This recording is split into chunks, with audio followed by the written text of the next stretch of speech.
Faire du 50-50 dans le mariage, cela contribue à appauvrir la femme et creuse des océans entre les hommes et les femmes.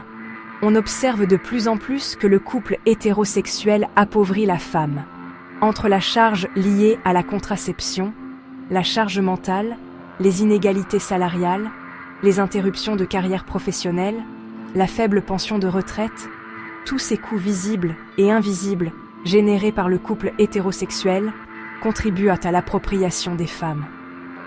C'est une observation qui revient fréquemment. Nous avons notamment le média Blas qui a récemment publié une vidéo sur ce sujet. Je vous invite à la regarder, ils expliquent en détail ce qu'est la charge mentale et toutes les charges que supporte la femme, et comment toutes ces charges contribuent à creuser les océans entre les hommes et les femmes. Donc, dans cette vidéo, je voudrais expliquer comment se protéger légalement, puisque le divorce est la conséquence d'un mariage sur deux.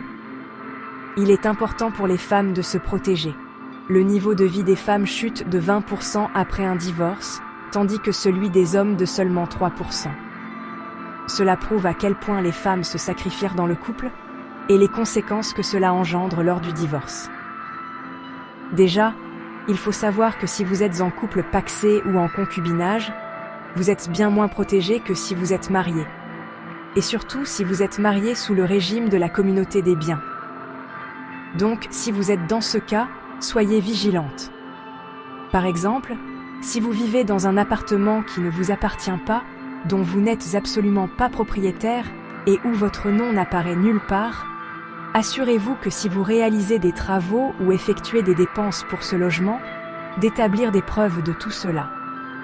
Si vous prêtez de l'argent pour un projet quelconque personnel de votre mari, de votre compagnon ou de votre concubin, eh bien, n'hésitez pas à établir une reconnaissance de dette. Cela arrive beaucoup plus souvent qu'on ne le pense, et surtout quand vous êtes marié, c'est la dernière des préoccupations. Mais établissez des preuves de toutes vos dépenses, en particulier les grosses. C'est important. Eh bien, il y a la théorie du pot de yaourt qui dit que dans un mariage ou dans un couple, les dépenses des femmes sont beaucoup plus importantes, parce qu'elles sont plus régulières et concernent de petites sommes d'argent. Et surtout, elles ne contribuent à aucun investissement. C'est intéressant à savoir.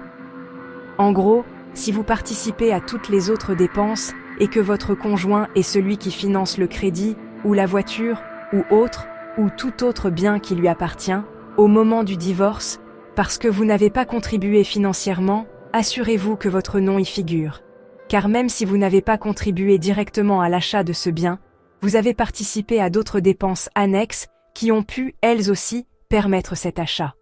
Donc, si vous souhaitez un mariage égalitaire, c'est intéressant d'avoir vos noms sur absolument tous les biens financés au sein de ce mariage, et d'établir des preuves et des reconnaissances de dette si nécessaire. Abonnez-vous, likez, commentez, likez.